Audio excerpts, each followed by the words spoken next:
Hello and welcome to a new video. This video is all about getting your first client. Regardless of what niche you are in or what skill you have, you as a freelancer need to understand how to get clients. Unless and until you are working with an agency that is doing it for you, you have to find your own clients. You are your own sales team and marketing team. If you don't know who I am, my name is Tanishka and I have been freelancing for over 4 years, and this channel is dedicated to giving you tutorials, freelancing advice and productivity tips. In this video, I'll take all my experience and give you advice on finding your first couple of clients. Because the thing about freelancing is once you manage to find your first few clients, it becomes 10 times easier to find your future client. So now let's talk about getting your first client. I understand my handwriting can be hard to understand, but I will be talking at the same time, so that should make it easier. And yes, I write my F's backwards. It is just easier for my hand to flow that way. Now, so before we even get into getting clients, there is a step 0 that we need to follow. What is step 0? You need to understand two basic concepts. First one, that is proof of skill. All right. And the second one is proof of trust. If you want to get a client as a freelancer, it doesn't matter what kind of client they are, they want these two things from you: proof of skill and proof of trust. Without these two, you won't get to work with any client. So what do I mean? Let's start with proof of skill. All right. Proof of skill is nothing but showing the client that you're capable of doing the job. That comes in the form of portfolio. The second one being a demo. All right. We'll start with portfolio. You need to have a portfolio. Doesn't matter if it's a first client, doesn't matter if it's a fifth client, you need to have a portfolio to show them your work. And if you're starting out, obviously don't have any clients, so fill your portfolio with free work. What I mean by free work, that is either personal projects or volunteer projects. What is volunteer projects? It is either your friends or family or some kind of charity. Let's say your friends or family have some kind of business that could benefit from your services. Offer it to them. Offer your services to them and have them as your client in your portfolio. And the second thing being charity work. If you know of any local charity that could benefit from your help, work with them. That is also good for your portfolio. You can also work for free for clients, but I am someone of the belief that you should never work for free. You can work for cheap if you want, but you should not work for free. But that is my personal philosophy. If you want to work for free for clients, that is up to you. And then comes personal projects, which is obvious. You should take your own ideas or you look up briefs. I will link a couple of websites in the description that give you creative briefs to do personal projects that you can benefit from. One key thing that you need to keep in mind for portfolios is diversity, or you can say variety. All right, because you never know what kind of client you might come across for work, and they might ask you, I am looking for X kind of work. Have you done it before? Can you show me a sample, or can you show me your portfolio? And at that time, you need to have that on hand to show it to them. So have a diverse portfolio with all kinds of projects in. And then comes our demo part. Demo has two kinds. One is client demo, that the client is asking for a demo. And then there is personal demo. What is personal demo? Let's say there is brand X. I really want to work with this brand and I would do anything to work with this brand because I really like them and I would love to have them on my portfolio. So what I do is, instead of just sending them my regular portfolio, I look at their work. I see what kind of work they have and see what kind of work they would like to see. And I create a tailored project for them. This would be basically if you're a writer writing a sample article for a brand, or if you're a video editor editing a video for a client, and if you're an AR developer like me, it would be creating an AR effect for someone. This is basically doing free work for future clients. This is basically you doing the free work in advance and you're hoping that the work is so good that they will hire you. This is the most tailored approach you can have. This is very time taking. This is very energy consuming. So save this method for the brands and clients you really want to work with. Now we talked about proof of skill. Let's talk about proof of trust. Now, what is proof of trust? You see, having the skill alone is not enough to work as a freelancer. You also need to have the trust of your client. Do you meet your deadlines? Do you revise the work properly? Are you good at what you do? And do you have good communication? Do you take feedback properly? A prospective client that wants to work with you wants to know all of this, that if you are a trustworthy person, trust is very important when working with a client. So now, when it comes to proof of trust, there are two main things that help.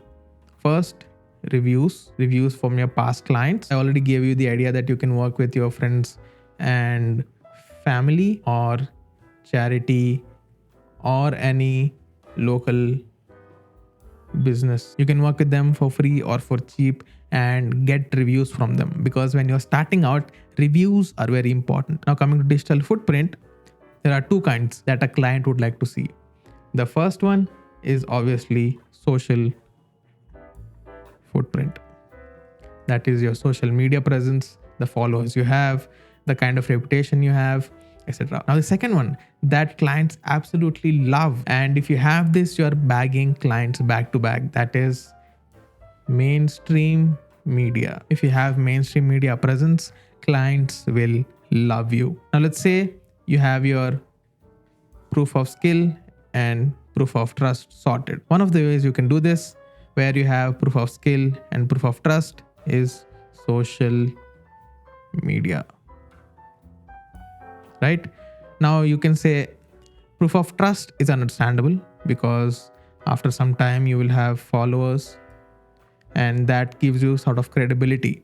But how is social media giving you proof of skill? That is possible if you are sharing your work on social media.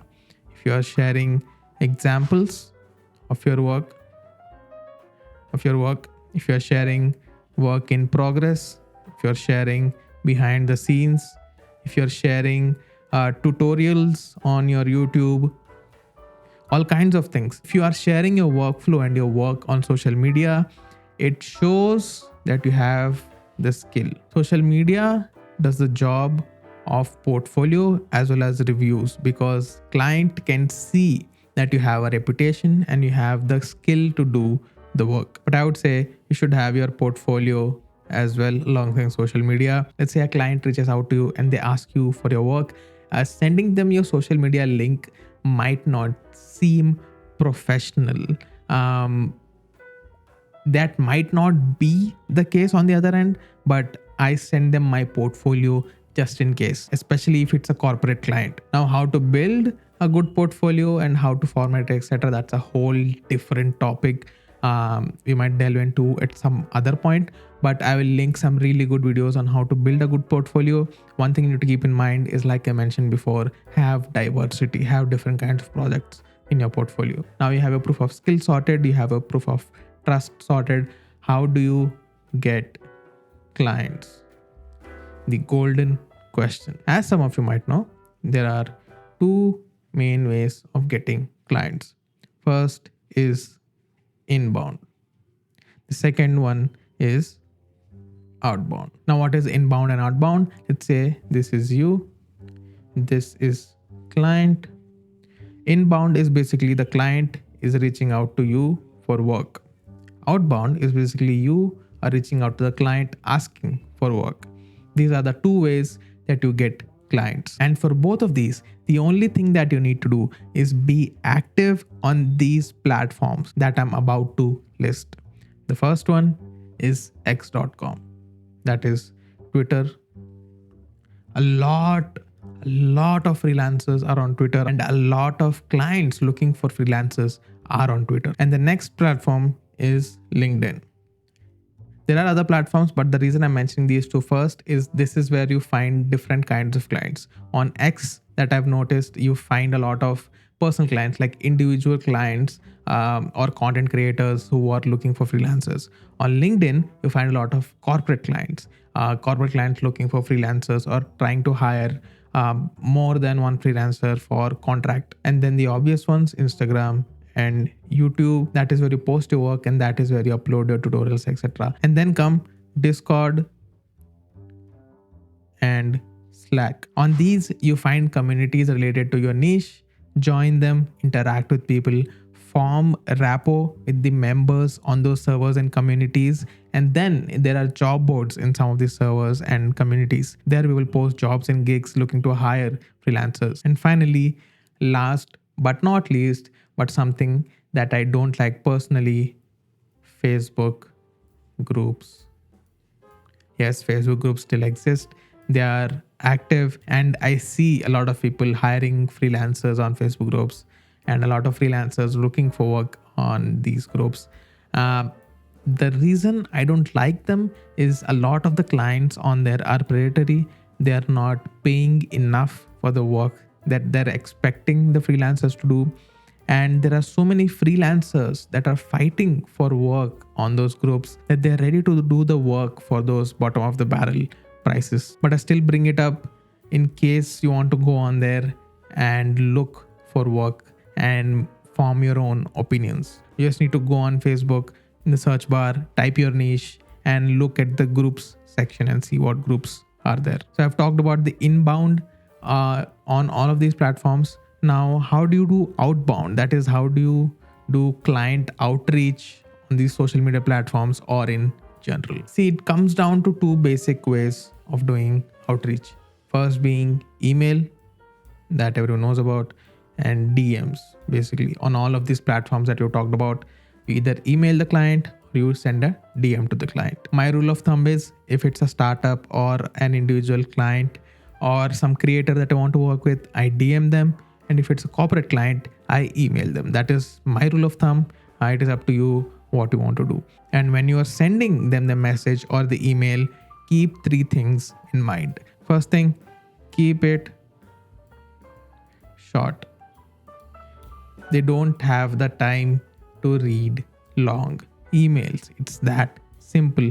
Or even if they do, they don't want to. You are not a person they know. They don't care about your email. You have to make them care about your email.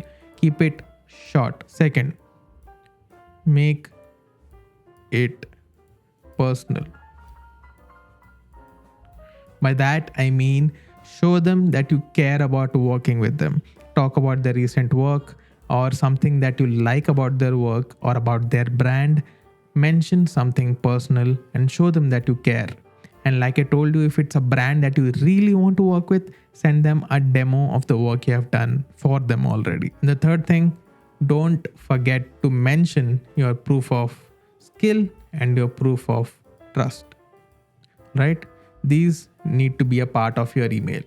If you're not sending your portfolio, if you're not sending your reviews, etc. in your email, there's no point. You need to keep it short, keep it tailored, show your proof of skill, show your proof of trust. Do these things and you will get clients. So yeah, those are my 2 cents on how to get your first few clients. I hope that advice helped you. And this advice already exists in some way on YouTube or in blog articles. I kind of tried to bring it all together into one video. I don't know if it worked, but I hope it did. So yeah, that is it for now. I'll see you in the next one.